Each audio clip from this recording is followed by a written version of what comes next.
out there, hey, welcome to Purple Farms.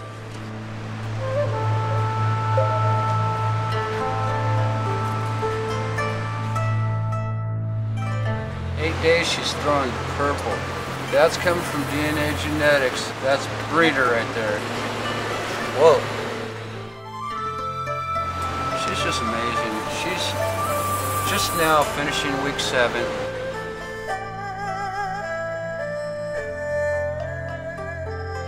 Oh, thank you.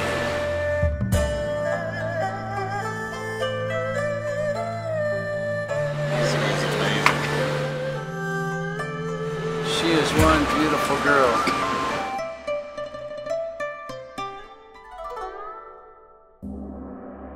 In a second, we're gonna go walk through the Enchanted Purple Tangie jungle. It's gonna be amazing. It's gonna be epic.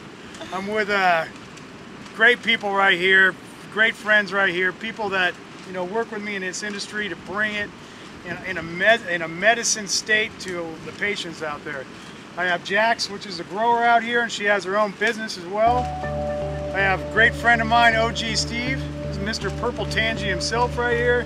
And then I got my road dog and one of my closest homies, Dorian from Beezle right here, Mr. Beez right here, the Beezle. I just want to talk about some of the things that we're doing. We're getting ready. We're going to be chopping this down. You're going to see a little bit. It's just about ready.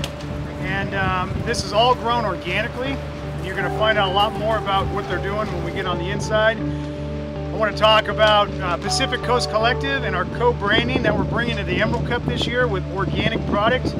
We have the Purple Tangie, we have O.G.Steve, we have Doobie Snacks, we have the Soil King, Big Rootz Soil, Organic King Consulting. We have Seed to Soul farms that you've been seeing out there. A lot of my other farms that you haven't been, you're going to see more of it. We're going to rock this stuff at the Emerald Cup this year. We're going to bring it to the people. We're going to show you how it's done. I mean, this stuff is, this is amazing.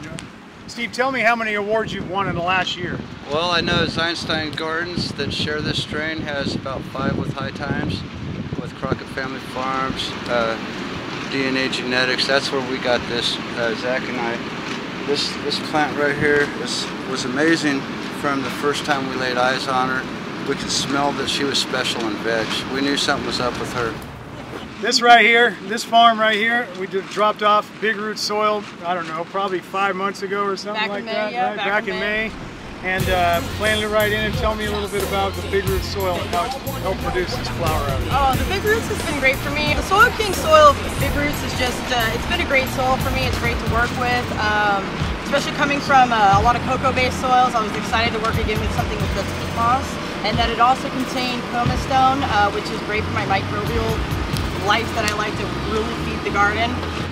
And it was great for us to be able to grow this Purple Tangie using these 2 products. I mean, Steve recommended it highly, and I said, all right, let's do it. If you know the Purple Tangie the best. So we went ahead and put it in there, and I mean, she took off immediately. And the roots grew really fast, like way faster. Hence Big Rootz. Yeah, and what was neat about it is that like the plant had grown a certain height, and you would assume that maybe it had only used up a certain amount of root ball, but it had already contained like a whole pot, even though it was only this tall. It was amazing to see. I don't want to leave my good buddy over here. This is Beezle. For you people out there, everybody knows him. If you don't know him, you haven't been in this game too long, because this guy's tried and true from years and years ago. He's won all kinds of awards, from Amsterdam for hash to recently won edibles, #1 place #1. That's great. Oh my gosh, that's just, oh my.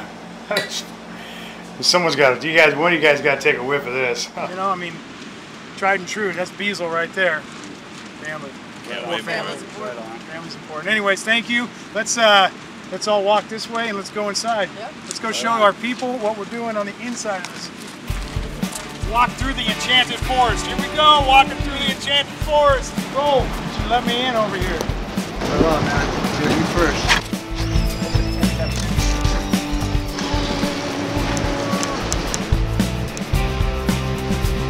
Inside the canopy.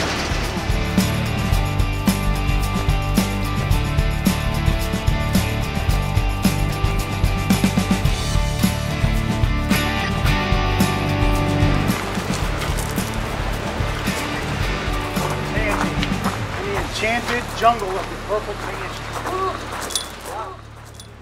Steve, I noticed how the stalks are twisting. I mean, you see in here, as I was walking through, I was noticing all these are twisting. And that's a trait that I really haven't seen too much before. What do you think? What do you? You're so right. I've been like trying to tell somebody what I think is going on here, and you guys are the ones we're telling right now. Check it out. I have the sun coming over on the northeast, and the plants are following the sun, and I believe they're twisting like a rubber band. And I believe through time we had a long veg here. We've been in here long enough for this to allow itself to spin like this. And it's not just one plant, it's every single plant we have. And I mean, it's even up in here, you know, everything's just kind of twisting as it's following the light. And I mean, it's just amazing. And I've sat over here at my little get high spot and medicate, and I look at these stalks and I notice that it's something going on. And the way I've been studying the light here and trying to get my supplemental light going at the right times and stuff like that, I've noticed that's got to be the only thing that is doing this, is they're chasing the light and spinning their stems out like a rubber band. It's awesome. What do you think? I think it's beautiful. I also think this is beautiful. Do you think I'm crazy? Look at that. Yeah, that lets me know I have gnats. You can tell what kind of bugs you have. We're collecting them, then they can come in and they can do a control with it. We did some nematodes. Beneficial control right there with some nematodes. Family, I want to bring you here and I want to introduce you to a good friend of mine, Beneficial Bob. We'll call him that today. He's from Shale P Horticulture. And Bob, tell us a little bit about what you do and what you're bringing to this farm right here. Well, we provide natural enemies to farmers, and it's as an alternative to pesticides. Awesome. So we bring either beneficial mites or predatory wasps, things like that, beneficial nematodes into the system, and we can basically control most insects if we start from the beginning of the crop without using any pesticides at all. Man, that's great. So again, you don't need pesticides out there, folks. I mean, there's other ways of doing it. There's a real way of doing it. Thanks, Patrick. Yeah, thank you, man. Give me a hug. Yeah. I hug it out. Check it out. We're going to check our trichomes right now. Right now, we're just getting ready to start week 8. I've never grown this in light depth before. This is my first time, so she might act a little different, finish sooner than maybe, you know, my indoor setup. So we're going to check the trichomes here. We're going to start by taking a piece of the plant, and we're going to take it to our magnifier and look at it on the screen on the computer.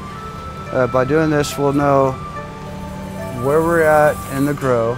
We'll know where we want to be at the finish, and it's kind of giving me an idea of when we're going to finish and when we're going to start cropping this beautiful here. Let's do it.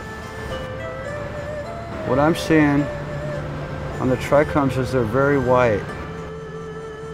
This lets me know that yes, this would be really, really bright hash right here. But as far as what I like, I'm more into like a 25% amber.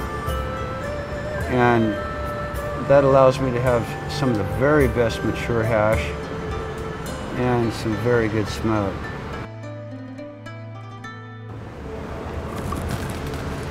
But this is what we're working with.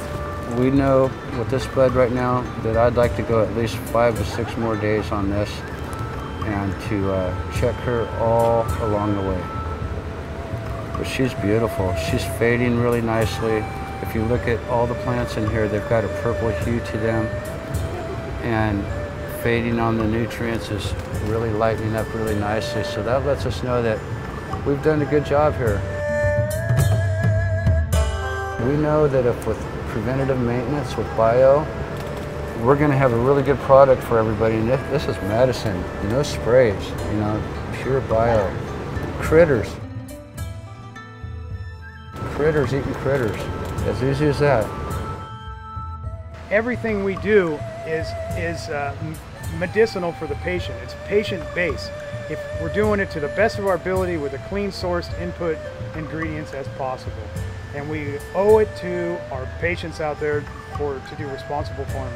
And guys like this are helping this entire industry turn over with responsible farming. And I praise you for that and thank you for that. Thank you, Patrick. Absolutely.